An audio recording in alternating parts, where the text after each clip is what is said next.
77岁查尔斯国王一招软中带硬，直接掐灭梅根谋划4年的反英翻盘梦，给行宫助、见孙辈，亲情面子给的足足的。可官方安保单独会面，半进半出的王室特权，半分不让。温莎家族全员口径统一，儿子孙子随时欢迎回家。梅根，永远别想我们接纳。先给大家快速把整件事的来龙去脉罗清楚。哈里梅根早就对外官宣，7月6号到11号要带着阿奇和莉莉贝特回英国，表面上是跑不可征服运动会的倒计时活动，明眼人都看得懂。真正的重头戏是4年没见的祖孙团聚，借着孩子破冰，慢慢蹭回王室圈子，拿回点待遇。这算盘打得隔着大西洋都能听见响。更耐人寻味的是这趟行程的真实底色。早在今年1月，哈里就主动向白金汉宫递交了携全家赴英的申请，背后一套名为和解行动的修复计划已经筹备了半年之久。说白了，亲情团聚是幌子，借着王室热度盘活自己的商业烂摊子才是真。现在的哈里梅根在加州的日子早就不如刚离开王室时风光。蒙特西托的千万豪宅，每年维护加安保家佣人开销就几百万美元。梅根折腾的 as-ever 生活方式品牌上线后一路扑街，果酱被吐槽太稀太水，库存压了几十万件卖不动。Netflix 的生活节目直接被砍 ，Spotify 播客合约到期没续约，连哈里的单人演讲报价都从巅峰时的近100万美元跌到5万美金，还没多少机构愿意请。不可征服运动会是哈里手里最后一张能打的名片。2027年赛事要在伯明翰办，他必须回英国刷存在感，不然连这唯一的基本盘都要守不住。消息刚传出来的时候，不少人都觉得查尔斯年纪大了又在抗癌，4年没见小孙辈，肯定心一软就松口了。毕竟老人念亲情，说不定连安保带住宿一并安排上，父子关系就此缓和。可等王室的正式态度一放出来，所有人都反应过来，姜还是老的辣，查尔斯这步棋走的是滴水不漏。国王的态度总结起来就2句话：一家人团聚没问题，公费官方安保想都别想，规矩半分不能破。更绝的是，查尔斯直接拒绝了和梅根1对1闭门会面的要求，等于堵死了他私下谈判软磨硬泡的路子。一边是热热闹闹的祖孙团聚邀约，一边是纹丝不动的制度底线。哈里梅根这边接到回复，沉默了好几天都没给准信，明摆着是卡在了两难的境地里。接受吧，没了官方安保，不仅面子上挂不住，真要自己掏腰包雇全程私人保镖，又是一笔天价开销。不接受吧，外界立马就会骂他们拿孩子当筹码，连爷爷见孙子的面都要讲条件，舆论上直接输得一干二净。说白了，查尔斯这手给住所不给特权，看似温情脉脉，实则把分寸拿捏得死死的。亲情给足了，底线守住了，连舆论的后路都提前堵死了。高，实在是高。很多人只看到了父子间的拉扯，没读懂这背后藏着的王室生存逻辑。这哪里是简单的家庭矛盾，是一场围绕制度底线、圈层准入、舆论口碑的无声博弈。别觉得查尔斯只是心硬不肯给安保，这整套安排背后全是当了一辈子王储练出来的权衡智慧。他把公和私2个字拆解得明明白白，半分授人以柄的机会都没留。知情人士透露，查尔斯今年77岁，癌症治疗刚进入预防性维持阶段，身体状况并不算好。上一次和哈里单独见面还是去年9月，莉莉贝特长到5岁，总共只在2022年白金禧年见过祖父一面，连爷爷的样子都记不清。老人心里对孙辈的想念是真的，站在父亲和祖父的私人立场上，他确实释放了最大的善意，想带孩子逛庄园、见爷爷都随便。这既是顾念父子血脉，也是给足哈里体面，对外还能落个王室看重亲情，没有排挤小儿子的好名声。但即便如此，当身边人试探着问要不要出面跟内政部打个招呼，通融一下安保时，查尔斯想都没想就拒绝了。他明确表态，欢迎家人回家，但安保事宜严格遵循政府与内政部的独立程序，君主绝不插手。一句话，把私人情感与宪政责任切割得干干净净，半分模糊空间都不留。一旦切换到国王的身份，他的底线就寸步不让。安保这件事，不是他不肯给，是不能给。英国王室的安保规则白纸黑字写得清楚，只有在岗承担公职的核心王室成员，才能享用纳税人出资的全天候武装护卫。哈里2020年就主动退出了王室核心工作，常年定居美国，搞自己的商业事业。从规则上讲，本来就不符合安保优待的标准。真要是为了儿子破了例，首先就会激起民众的不满，凭什么拿着纳税人的钱，给一个不在岗、常年住国外的王室成员雇保镖？其次更会破坏君主制沿用多年的管理体系。今天给哈里开了口子，明天安德鲁那边是不是也能提要求？规矩一旦破了，后面的麻烦只会越来越多。更关键的是，半进半出这条红线，查尔斯从继位到现在，半分松口的意思都没有。很多人忘了，当年哈里梅根刚退出的时候，就提过一边在美国发展商业，一边兼职代表王室出席活动的方案，直接被伊丽莎白2世女王驳回了。桑德林厄姆协议写得明明白白，王室公职没有兼职模式，要么全职担责任，要么彻底退出去。查尔斯继位后，完完整整延续了母亲定下的规矩。去年9月，哈里单独回英国见他，又提了想折中参与王室事务的想法。查尔斯当场就给拒了，明明白白告诉儿子，协议是最终定论，绝不可能破例搞什么兼职王室成员。父子俩私人层面可以聊亲情、聊孩子，公职层面的底线，半步都不能越。行宫是王室私产，属于私人亲情的让步，我愿意给是情分。安保牵扯公共制度，绝不能随意变通，我不给是本分。公私之间的界限，查尔斯划得清清楚楚，既没丢了做父亲的柔软，也没负了当国王的责任，一招就把哈里夫妇拿捏得进退两难，挑不出半分理来。这才是真正的帝王心术，温情不泛滥，原则不动摇，给台阶也设红线，让你明知被拿捏，还说不出半句反对的话。哈里那边打的什么算盘，查尔斯心里门清。临出发前突然通过媒体放风，说安保申请被拒，正在考虑要不要带梅根和孩子回来。这招说白了，就是拿祖孙相见当筹码，逼老父亲动用影响力干预决策，也就是外媒口中的情感勒索。试想一下，4年没见的孙辈，老人盼了多久？要是因为安保问题见不成，外界第一反应肯定是国王太冷血，连孙子的安全都不顾。舆论压力一上来，说不定查尔斯就松口了。这套路数，哈里夫妇之前也不是没玩过，可惜这次查尔斯压根没接招。首先，国王本来就没有干预安保决策的实权，英国王室安保归内政部和专门的评估委员会管，君主不能随便插手。其次，查尔斯刚处理完安德鲁的一堆烂摊子，正忙着撇清王室特权的嫌疑，怎么可能在这个节骨眼上为了哈里去碰制度红线？更何况哈里这套说辞里的漏洞实在是太明显了。有个特别讽刺的细节，他们一家欧洲度假时，一家人玩得安安稳稳，从来没喊过危险，也没提到什么公费全天候安保，也没说欧洲有多危险，怎么一到英国就突然处处是风险，妻儿安全没保障了？风险难道不是跟着人走的吗？能安心在欧洲旅居，偏偏认定自己的祖国危机四伏，这双重标准实在很难让人信服。说白了，担心安全是假，想借着孩子的由头把失去的王室特权拿回来才是真的。要知道，哈里为了拿回官方安保，已经跟英国内政部死磕了整整6年。2024年，他第一次起诉，要求恢复全天候警方保护，高等法院直接驳回。2025年，他又提起司法复核，再次败诉。去年11月，他不死心，特意写信给内政大臣，要求 RFEC 王室及要人保护委员会重新评估他的风险等级。结果整整8个月过去，委员会连一次评估会议都没开，上周直接给出答复，评估暂停，安保待遇维持不变，等于他折腾了好几年，半分进展都没有。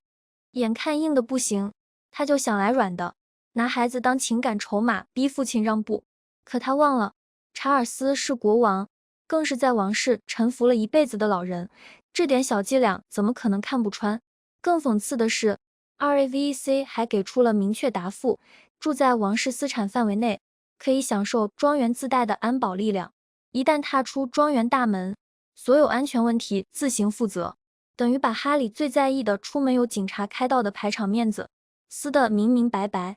被逼到墙角的哈里团队甚至偷偷研究过极限方案，由他本人全程出席运动会活动。梅根带着2个孩子只待1天，飞机落地直接去桑德林厄姆庄园跟查尔斯见3个小时，见面结束立刻飞离英国，连过夜都省了，以此规避安保风险。这消息传出来，连英国网友都笑了，说好的衣锦还乡，怎么混成了当天往返的打零工？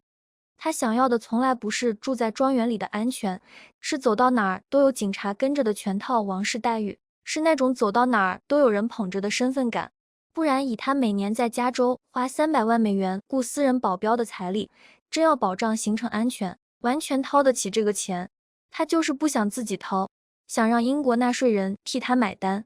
现在倒好，查尔斯不接这个茬，直接把球踢了回去。住的地方我给你准备好了，见孩子随时欢迎，安保的事按规矩来，没得商量。哈里手里那点情感筹码瞬间就没了分量。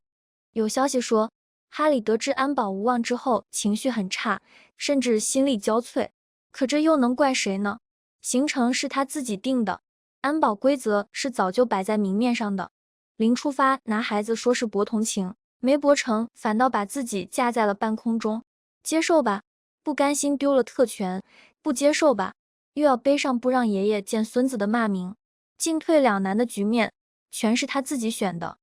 说句不好听的，当年主动放弃王室身份要自由的是他，现在哭着喊着要王室安保待遇的也是他。天下哪有两头都占的好事？好处全拿，责任全推，这种半进半出的美梦早该醒了。这件事里还有个很关键的信号，很多人没注意到，温莎家族上下立场出奇的统一，可以接纳哈里作为普通家人走动，可以疼阿奇和莉莉贝特2个孩子，但梅根永远不可能再被接纳回王室。查尔斯拒绝和梅根1对1闭门会面，就是最直接的信号。梅根本来还想着借着这次回国，私下跟国王好好谈谈，刷刷存在感，慢慢重塑自己在英国的公众形象，甚至找机会蹭回一些王室资源。结果连单独见面的门都没有，所有见面都是家族集体场合，根本没给他单独谈判、软磨硬泡的机会。这其中，威廉王子的态度是最关键的压舱石。有媒体传言，威廉愿意为了父亲暂时休战，跟哈里见面，可实际上，肯辛顿宫内部早就放了话，没有任何兄弟会面的安排。威廉至今无法原谅哈里当初出书曝王室隐私，连凯特的私事都往外抖的行为。他明确跟查尔斯说，自己不会跟哈里和解，也不相信哈里这次回来是真心谈亲情，摆明了是带着宣传目的来的。唯一有可能安排的是让乔治、夏洛特、路易跟阿奇、莉莉贝特几个孩子短暂见一面，毕竟小贝是无辜的。但凯特和梅根的碰面，王室从一开始就没计划，没人逼他们见面，见了是情分，不见是本分，言外之意再清楚不过。梅根还没资格让凯特特意腾出时间应酬。不止威廉、安妮公主、爱德华王子夫妇这些核心成员，这次也全程没有要跟梅根私下接触的意思。大家该出席公务出席公务，该看赛马看赛马，仿佛哈里一家回来只是件无关紧要的小事。这种全员无视的冷淡，比直接骂一顿更伤人，等于明明白白告诉外界，梅根早就不在王室的核心名单里了，连被针对的资格都没有。为什么整个家族对梅根是这个态度？其实也不难理解。当年他带着哈里出走，又是拍纪录片又是出自传，把王室家里那点私事抖了个底朝天，把一家子都推到了舆论风口浪尖上。走了之后也没消停，隔三差五就爆点王室的料，蹭着王室的热度做自己的生意，一边砸碗一边吃饭，换谁家也不可能真心接纳这样的人回来。更有意思的是，就在哈里这边为反映的事拉扯不清的时候，梅根也没闲着。凯特王妃刚发了完成3峰挑战的视频，24小时内登完英国3座最高峰，为曾经救治过自己的癌症医院筹款。视频里，她谈起抗癌经历，眼含热泪，一句“请知道你并不孤单”戳中了无数人，全网都在夸她坚韧有大爱。结果几乎是同一时间，梅根在自己的社交账号上开始推销起自家 As Ever 品牌的薰衣草蜂蜜。人家忙着做公益筹善款，她忙着卖货赚利润，时间点卡得精准，可格局差的不是一星半点。有人说梅根不想回英国，是怕被英国民众骂，也有人说她是觉得这次行程不够有排面，配不上她王者归来的剧本。可不管是哪种原因，在凯特全身心做公益的节点卡点卖货，这操作属实有点上不了台面。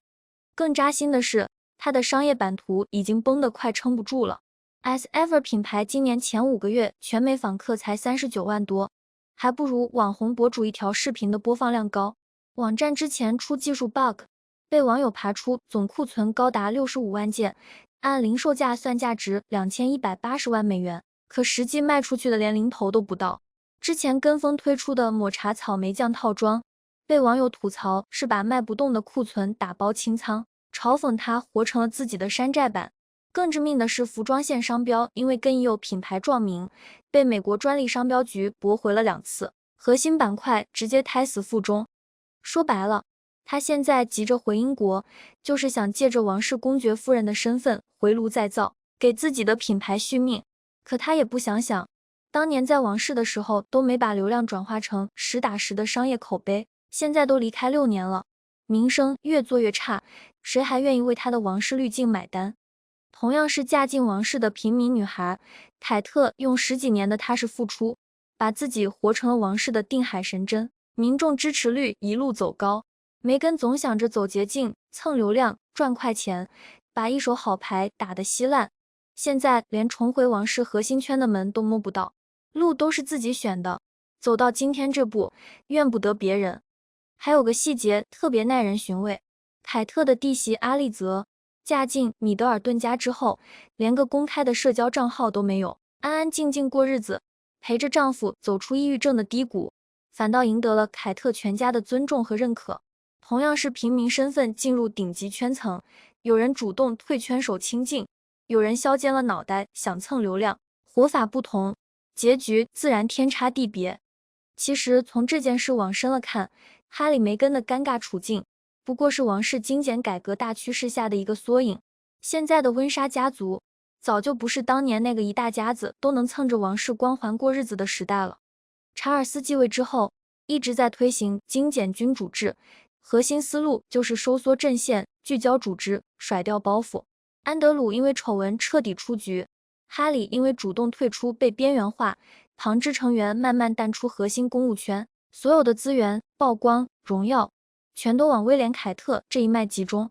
留下来的人全是能扛事不惹事、踏踏实实跑公务的。安妮公主一辈子兢兢业业，公务量常年霸榜。苏菲王妃零负面新闻，哪里缺人补哪里。威廉·凯特更不用说，民心所向，是王室未来的根基。这些人靠的不是血统混日子，是靠实打实的付出，守住王室的基本盘。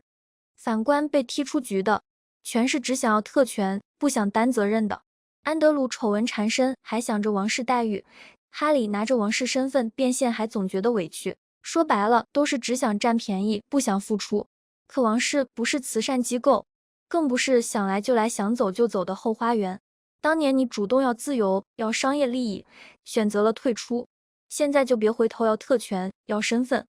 有业内人士算过一笔账，如果哈里一家全程自费请顶级安保团队在英国待5天，加上差旅、人员、保险，少说也要几十万英镑。这笔钱放在以前可能不算什么，可现在他们进项锐减，开销巨大，每一笔大钱都要掂量。更尴尬的是，不可征服运动会的赞助商今年也缩了水。要是这次英国行没热度，没王室背书，明年的赛事招商只会更难。